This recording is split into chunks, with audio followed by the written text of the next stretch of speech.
Welcome to the Mike Litton Experience Podcast. Mike has over 31 years experience in real estate, finance, and investing. He's passionate about being a father, a teacher, a realtor, an investor, and a leader. Everyone has a story, and our passion is to help them tell it. And now, introducing the host of the Mike Litton Experience, Mike Litton. So what can you expect from the Mike Litton Experience? You can expect stories that will inspire, motivate, advice that will sharpen your focus, and expert information on real estate, finance, and market conditions. Margaret Chabot, thank you so much for being our guest on the Mike Litton Experience. I'm super excited for our time together. And like we talked about before we hit record, everybody's got a story. And our passion is to help them tell it. So with your permission, we're going to start with where you were born, go all the way up to today. And then we want to talk about what you're doing with PuroClean. Is that cool? Absolutely. I'm happy to be here. Thanks for having me. Oh, I'm excited. I'm excited for our time. So tell us where you were born. So I was born in Miami, Florida, specifically in Hialeah. There you go. No, Hialeah gets, a little bit of a negative rap, but back in the day, it was great. And it was a fun place to grow up. And not only was I born there, we lived there for a few years, but then I also lived in Belize in Central America for some time. Wow. How cool. What made your parents move to Belize? So my father was actually born in Belize. He's Lebanese, but his family moved from Lebanon to Belize, and he was born there. And he went to college in Florida. That's how he and my mother met. And so my mom was born in Florida, and they met, they got married, and then there was an opportunity for work in Belize because of my dad's ties to his family there. So they decided, you know what, newly married, let's go pack up and move and take this opportunity. My father's always been an entrepreneur, so it was fun. My mom, followed along and went with him and supported him and allowed him to build his career. And then, we were born in Florida, but then we eventually moved to Belize for about 5 to 6 years. So that was fun. Wow. So here's a question for you, and it's a two-part question. What was your favorite thing about growing up in Miami and in Belize? Oh man, it's so funny when I think about that question because there are so many things for each. Miami, I'm very tied to my Hispanic Cuban side and that culture, and I love the food and just the family and, like I said, the culture about it. And Belize was just fun because it is such a gem. Many people don't realize what it has to offer, and have islands and jungles and Mayan ruins. It's just absolutely beautiful. So it's kind of like I got to experience the best of both worlds culturally. That's and awesome. Fun way to grow up. By the way, I love Cuban food. Oh, it's the best. Love Cuban food. My wife's from Puerto Rico, and Cuban food is like one of our staples. Oh, I love that. It's great. And it's so nostalgic for me now. Growing up with half Cuban, it's such a nostalgic thing for me. I'll see a Vicky Bakery and drive through and think, oh, that's my childhood right there. Yeah. Isn't that wild? That's so cool. So we lived in Tampa in 2018 and 2019, basically for a year. I was selling new homes there, and Tampa has a large Cuban community that came in the early 1900s, and they make cigars there. They have a place called Ybor City where they make cigars, and you can watch them make them. It's crazy. It's really cool. But they have this Colombian restaurant that was started in the early 1900s, or pardon me, this Cuban restaurant started in the early 1900s called Colombia. Oh. And it is phenomenal. If you ever get a chance to go there, oh my goodness gracious, you've got to go to Colombia. It is just, oh, it's incredible. Absolutely incredible. They've been around forever, right? And they really make the best Cuban food on the planet, at least as far as I've had, right? And then there's another company there, and I don't remember the name of it, but they did the baking of the bread for Colombia, and they're now their own restaurant, and I forget the name of it, but it's really, really good. If I think of it, I'll tell you. Anyway, it's really good. Yeah, so I basically ate my way through Tampa. So right. So So you grow up in Miami, then you moved to Belize. So you went to high school in Belize? No, so we only lived there a short time, about 5 to 6 years, and we decided to move back because while Belize has so much to offer and it's beautiful, they're really, they're still working on building the infrastructure for schooling and opportunities. And what do you do after school? So my family decided it was best if we moved back to Florida, and that way my mom could be closer to her family as well. So it kind of, they split the time. And I decided that I really loved St. Thomas Aquinas. That's where I went to high school. And it was just fantastic. It was some of the best years of my life, greatest experience. Really enjoyed my time there. So yeah, I did go through the school system in Florida. I love it. Did you have a favorite subject in school? Oh man, my favorite subject in school it was always creative writing or something that had to do with writing and communications. I really enjoy writing. That's cool. So you graduated from St. Thomas Aquinas. Where do you head from there? So I actually stayed local and I went to college at Florida International University, or FIU. Really? I love FIU. That's cool. FIU is great. I had a great experience because I actually went to school for journalism and mass communications. I got to study on the Biscayne Bay campus, which is completely different from the main campus. You have fun on the main campus, it's great, but the Biscayne campus, we would do things like kayaking and working out outside. It was just a lot of fun. Almost like being in Belize. It was really great. And it was the smaller campus, so you got to know everybody, and it was just a really cool experience. Oh, that's cool. So you graduate from there, from Florida International. Where do you go from there? So from Florida International, I found PuroClean. So I had interviewed for a few companies, and I actually had accepted a position for social media marketing.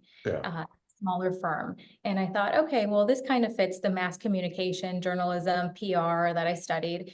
And I thought, this could be a really great opportunity to expand my social media knowledge. Then I interviewed for a few other companies, and then PuroClean came across my desk. And I thought, well, I've never heard of PuroClean. I'm not really sure what restoration is. I've never really paid attention to this industry. And I got a call from one of the office managers. Her name is Debbie Lefevre, and she's still a dear friend of mine today. This was in 2013.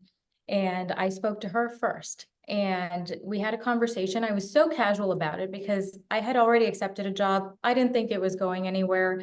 I thought, oh, I'll just talk to somebody, see where it goes, maybe, learn more about the opportunity and the industry. And we connected, and she was making the calls actually for the hiring manager, which was Natalie Zuppo. At the time, she was looking for somebody in the marketing department. And so Debbie said, listen, I just talked to this person. I think she'd be a good fit. So she had me meet Natalie. So I arrive at the corporate office, and Natalie and I immediately it kind of was like a bond right out of the gate. To this day, we're still the best of friends. So she and I worked together in the marketing department, and I found my way to PuroClean, and I fell in love with it. I got to learn about the industry. I got to learn about our franchise network. So learning about restoration and franchising at the same time, it was really interesting because I didn't really know much about it before then. So it's been a very fulfilling journey for me. So tell us, so you've been there since 2013. Yes. So I started in 2013, and I took a little bit of a break in between. So I worked up until 2015 at the PuroClean home office, and then I decided to take a break to work on my MBA. It's always something I wanted to pursue. I love education. I think it's important. I think it opens doors for so many people. And you learned so much about yourself through that process as well. And so I worked on my MBA, and then I found my way back to the PuroClean home office in 2018. In the business development department. So I went from marketing to business development, and I didn't know how I would feel about it because I had always kind of operated in the world of mass communications, journalism, marketing, but I just absolutely love business development more. I would say even more than marketing. And I never thought I would. Yeah. Okay. So where did you get your MBA? Nova Southeastern. Okay. What made you decide? Because this is not an easy decision, right? What made you decide to take a break and go back to school? So it's always something that I thought I would do, and it's always something that I had wanted to achieve. And I think that a lot of the times we dream up things that we would like to do, and we never actually take the action behind it to pursue it. And I just thought, if I don't do this now, I can see how much more difficult it would be for me to accomplish later on in life. Yeah. Right. So I just thought, I feel like right now is a really great time to take that pause, work hard, get it done, and be able to say that I achieved that accomplishment that I've always wanted to do. So it was about taking that action. So you're so right that people hear, see, think that this is something that they'd like to do, right? And they don't take the first step, second, right? They don't do whatever, you're right. They just go on with life, and they, right? And you took that step, you took that action. Yeah, but that makes you pretty rare. I'm one of those weirdos. You're not weird. You're not weird. You're exceptional. Well, I appreciate that. But I'm one of those people that really likes change. I don't like monotony. I don't like routine. I like, spontaneity. While I do value structure in many ways, I think it's fun to change it up. Life is yours for the taking. There are so many opportunities. You need to live it while you can. Yeah, I I agree. see people who, fall into the category of, I'm just going to do this one thing for my entire life. I will retire, and then at the end, I will travel. I will accomplish the things that I want to accomplish. And in my life, I've experienced so many people who never got that last part. Yeah. They couldn't experience it at the end because they didn't make it. So I really believe in balancing life and living life while you can. Yeah, that's just awesome. I love that. I admire you so much more now than I did a few minutes ago. This is cool. So let me ask you this. So you decide to take a break. You decide to go to school, get your MBA. You could have gone anywhere after your MBA, after you earned your MBA. Why did you go back to PuroClean? Honestly, the people, the culture, and the leadership. I think what we have at PuroClean is incredibly special, especially with our ownership group, Mark Davis and Frank Torrey, and our current president, Steve White. I mean, what they've been able to accomplish and what they've given the team and the support that they've given us, we have been able to do so much. And our franchise owners, they will always have a special place in my heart. From 2013 up until I worked on my MBA, I built so many good friendships with them. We have so many kind people. To this day, I'm friends with them, even outside of the world of work. And it's just really great to see what they do for their local communities, because restoration, we rebuild. If there's water damage or fire damage or mold, our franchise owners are in there rebuilding these homes and commercial properties. So it takes a special person to do that. And what I've found is with our franchise network, they have such good hearts and they really care about what they do. And that draws me in every single time. I feel reinvigorated every time I'm around them and I talk to them at our annual convention or our regional meetings. So just really great people with an exceptional culture. Well, it says a lot about the company and about the leadership, and most importantly about the culture, that you came back.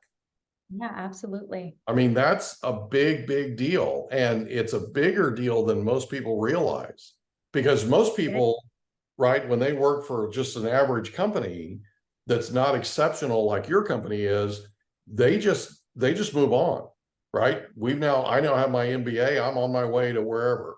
It's another stepping stone, right? This says a lot about the company and their culture and their leadership that you came back. It absolutely does. And what's really cool is that I'm not the only one who came back. So we have a few of our employees who, they tried to leave or they wanted to pursue personal dreams and goals, much like I did. They found their way back because we really do love the brand and we love the people.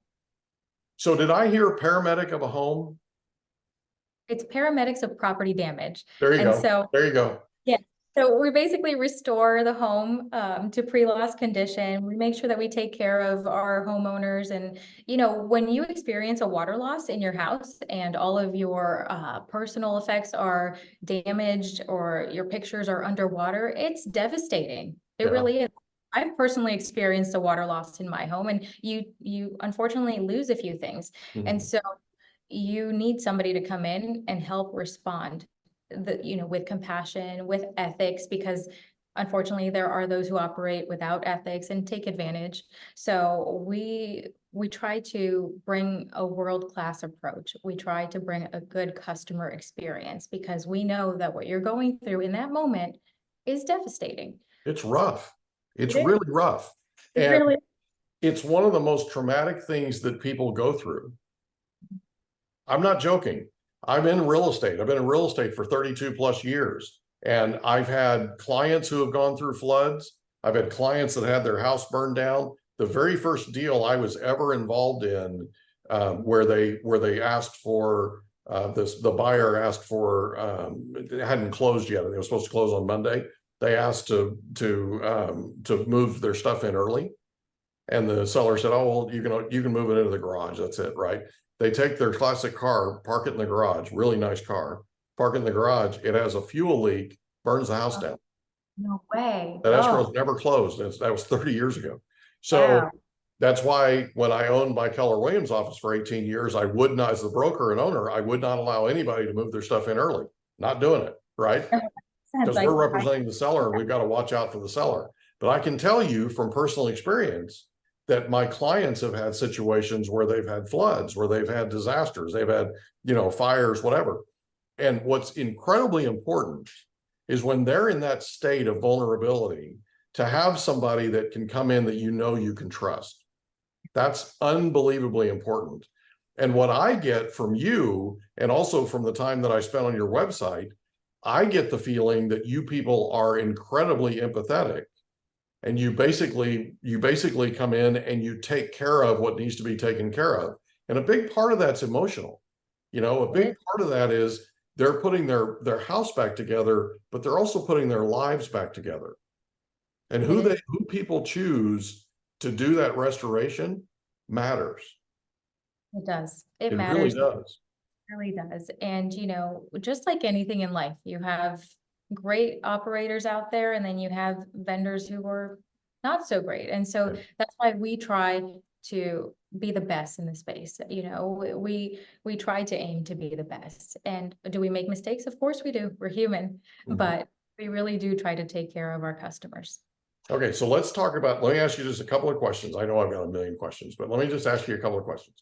So before you got your MBA, you were in marketing, mass communications, all that, right? With PuroClean. What was your favorite thing about doing that for PuroClean? Oh man, marketing is fun.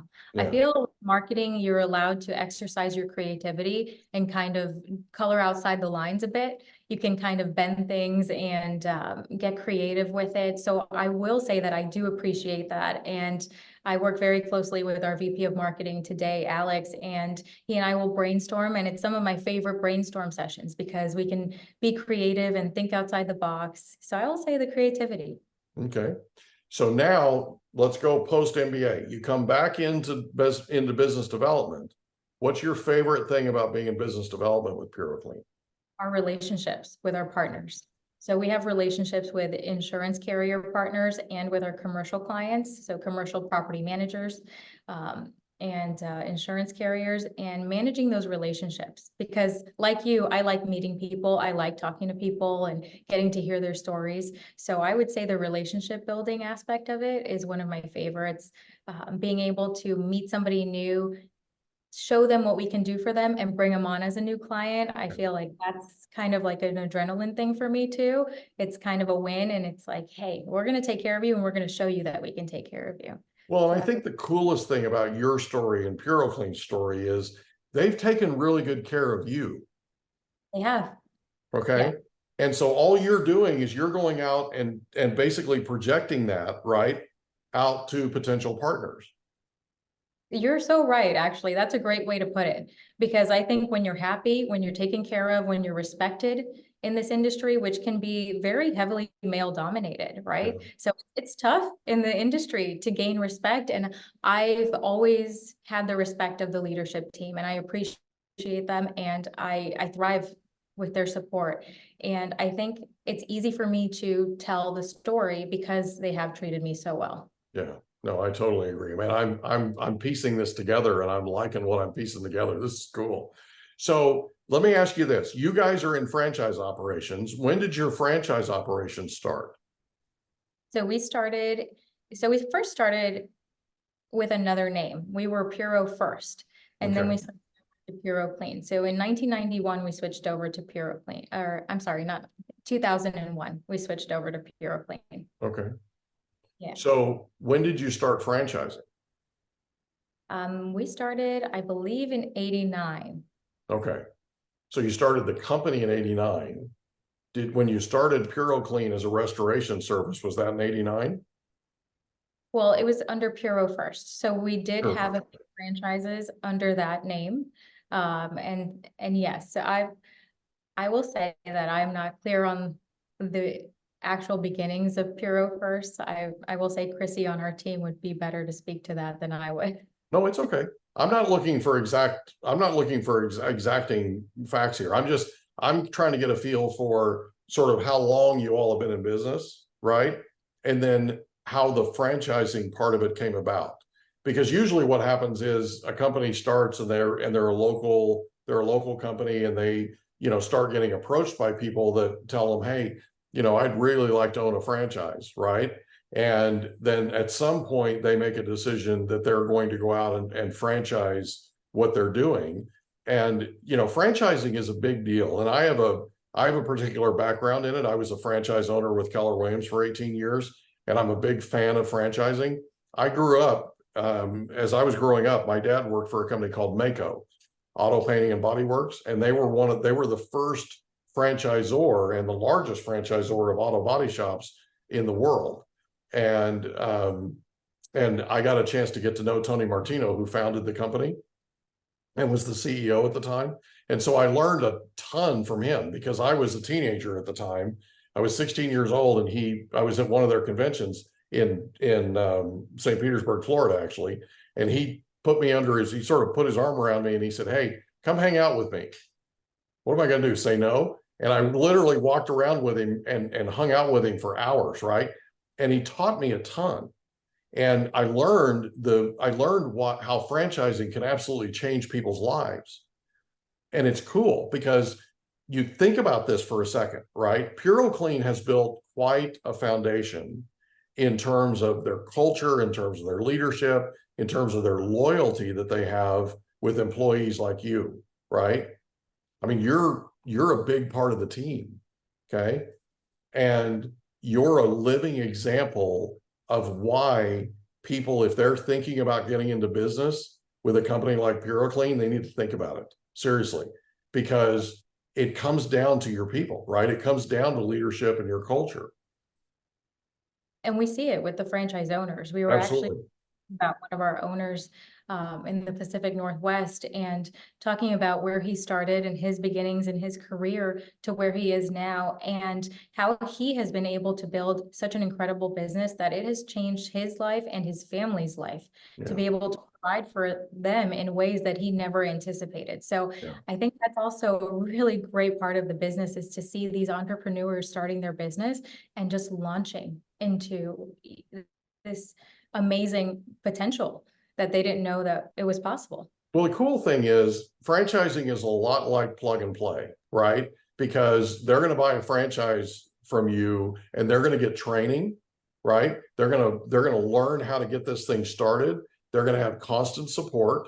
They're going to have systems in place, the whole thing.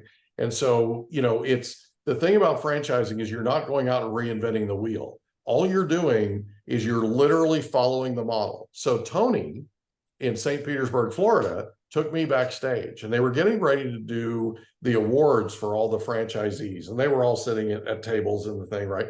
And he peeled back the curtain and he said, hey, look out here, right? And I said, okay. He goes, when you're in the audience watching this, I want you to pay attention to who gets it and who doesn't. And what he meant was there's a model that you follow with franchising, okay?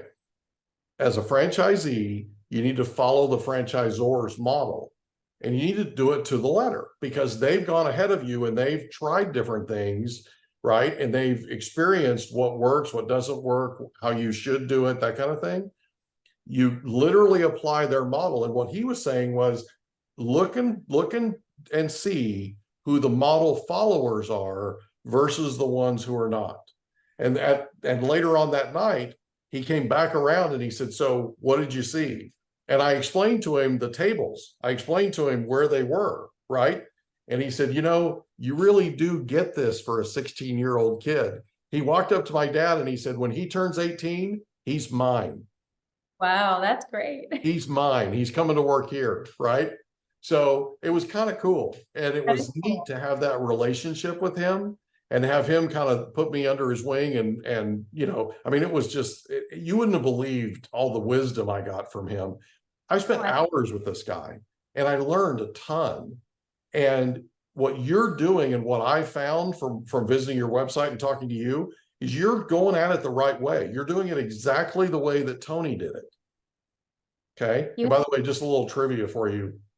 MACO, M-A-A-C-O, stands for Martino, Anthony A. and Company. Oh. And the company he created before that was the #1 franchisor in transmission shops called AAMCO, A-A-M-C-O. It stands for Anthony A. Martino and Company. Oh, how funny. Isn't that wild? Yeah, I didn't know that. Yeah. So I'm super excited for you guys. I'm so proud of you and your success. I'm incredibly proud of you as an individual. You're an important part of their team there. You're a big leader now, okay? And I'm super, super proud of you. And I cannot thank you enough for being our guest on the Mike Litton Experience. Thank you. I've had a great time speaking with you. And so I appreciate the time. We're going to put a link to PuroClean, your website, on your description for our podcast episode. Is there anything else you want to cover before we wrap up? I just want to say, with my experience at PuroClean, another big part of it that I always like to include and never leave out is I'm a big believer in we don't ever get to anywhere without the help of people along the way. Yeah. And I will say that we don't accomplish anything alone. Yeah. There's always somebody, like you said, the mentor who took you in at 16 and showed you the ropes. I've had incredible people, whether family, friends, or colleagues along the way, help me in my career. And that has made all the difference for me. So yeah. I think that has also propelled me to be where I am today with the company. That's awesome. I'm so proud of you. And thank you again for being our guest on the Mike Litton Experience. Much for having me. We hope you enjoyed another episode of the Mike Litton Experience. If you did, do us a favor, smash that subscribe button, tell your friends, family, and coworkers about our program, and wherever you get your podcasts, please leave us a rating. It helps us to connect with quality people just like you. And that's a wrap. Another episode of the Mike Litton Experience in the books. Reach out to Mike on Instagram at Litton Realty. Want to meet with Mike? Check out Calendly.com/Rio760.